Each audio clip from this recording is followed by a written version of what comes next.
રાજકોટના ખ્યાતનામ ક્રિષ્ના પાર્કના માલિક ભાઈઓ વચ્ચે મિલકતને લઈને વિવાદ ચાલી રહ્યો છે। ગઈકાલે ક્રિષ્ના પાર્કના માલિક અને કિસાન સંઘના પ્રમુખ સુરેશભાઈ કણસાગરા હોસ્પિટલમાં દાખલ થયા હતા અને પોતાના જ ભાઈ હરિભાઈ પટેલ પર માર્યાના ગંભીર આક્ષેપો કર્યા હતા।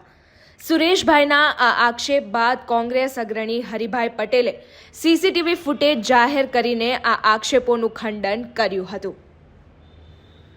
અમારે ભાણીજને દીકરીના લગ્ન હતા ક્રિષ્ના પાર્કમાં। ત્યાં હરિભાઈ પણ હતા, અમે પણ આમંત્રણ હતા। એટલે એમાં હરિભાઈ જૂની ફરિયાદને લઈને ધમકી આપીને મારકૂટ કરી અને ટીકાપાટુનો માર માર્યો અને ધમકી આપી કે ઓલી જે તમારી ફરિયાદ કરાવી છે એ ખેંચી લેજો, નકર પછી બધા નહીં રહીએ, પરિવારને બધાને અમે જાનથી હુમલો કરશું। આ વિવાદ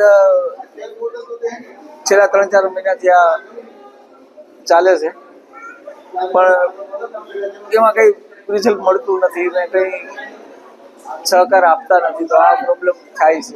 બે ભાઈઓને જે પ્રોપર્ટી બાબતનું ડિવાઇડેડ થઈ ગયું છે, પણ જે કંઈ કંપની એકબીજાને ચલાવવાનો જે સહકાર મળતો હોય છે એ મળતો નથી અને ડિવાઇડેશન થતું નથી, ખાલી લખાણ થયું છે। એ હરિભાઈ મારા સનની ફેક્ટરીને બંધ કરાવવા માટે ધમકીના અંતે આપતા હતા, તો એ ફેક્ટરીના મેનેજરે એના વિરુદ્ધ એક ફરિયાદ કરેલી છે। એ ફરિયાદ પાછી ખેંચી લો, નગર પછી મજા નહીં રહી કહીને આ ટીકાપાટુનો માર અમને ક્રિષ્ના પાર્કમાં એક લગ્ન પ્રસંગમાં ભેગા થયા તો ત્યાં માર્યા। મારું નામ હરિભાઈ ગોવિંદભાઈ કણસાગરા, ઉંમર વર્ષ 68, હોટલ ક્રિષ્ના પાર્ક રિસોર્ટ। ગઈકાલે સાંજે મારી ભાણેજની દીકરીનો માંડવો હતો।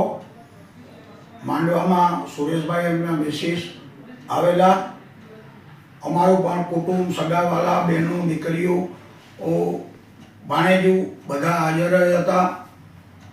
પ્રસંગમાં સુરેશભાઈ પણ આવેલા અને આવો કોઈ બનાવ બનેલો નથી।